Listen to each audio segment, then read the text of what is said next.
Hi, Karen Curry Parker here. I'm filming in my basement and I think I'm going to call these little videos that I'm making today the basement series. And here's the cool thing about the basement. You know, the basement is the foundation for the house. And of course, in my house, because I live with somebody who has an investigative profile by Human Design, in the basement we have not only the foundation of the house, but the beginnings of the foundation of the knowledge that's been gleaned over the course of a lifetime by my husband. Every room in our house is jammed full of books, including the basement. But the biggest thing about the basement is it's the foundation, and I want to talk to you about some foundational principles in relation to your abundance and in relation to human design. So the first thing that I want to talk to you about today is I want to talk to you about the concept of inner conundrums.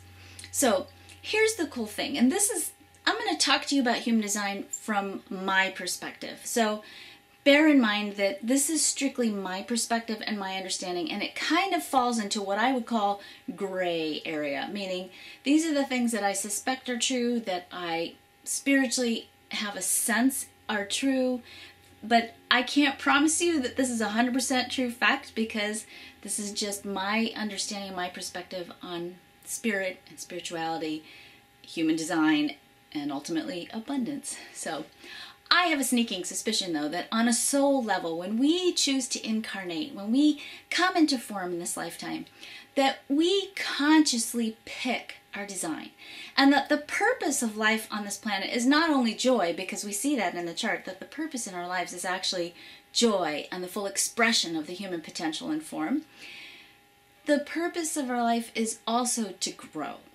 And I think that on a soul level, when we make our design and we come into our human design, we have already built into the chart certain conundrums that when we master these conundrums, we begin to access the full potential of who we are. I have done over 7,000 readings in the last 15 years. I have run more than 25,000 charts. And I'm going to tell you, every single chart, with very, very rare exception, and I mean maybe 2 charts that I've seen in the course of 15 years, every single chart has built into it its own unique inner challenge. So oftentimes when we're dealing with our abundant stuff, you know, we can say, oh, it's the economy, or there's not enough clients, or people aren't going to pay what I want them to pay in my community, yeah. The real root, 99% of the time, has nothing to do with what's going on out here. The very first thing, the foundation, or what's in the basement of your soul, the piece that needs to be handled first, is you've got to understand, what is your inner conundrum in your chart? What is that bit inside of your chart where you wrestle with yourself? You know, are you deeply intuitive and also logical? So do you doubt yourself?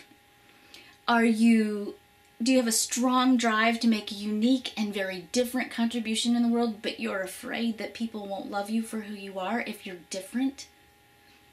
Do you have a strong drive to be deeply nurturing and take care of people, but you're afraid that if you do that too much, that because you haven't learned how to say no properly, this is in the chart, that you'll get overwhelmed and burned out by taking care of people to the point where you forget to take care of yourself?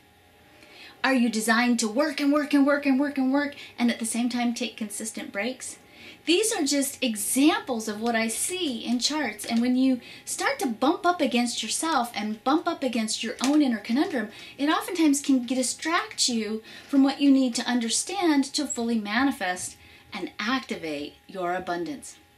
So it's really important that you understand not just your type and your strategy, because certainly that's going to fix a lot of it, but you also have to go a little bit deeper and look at, where are those places in your energy field where you're not only bumping up against your life experiences, but you're actually like wrestling with yourself?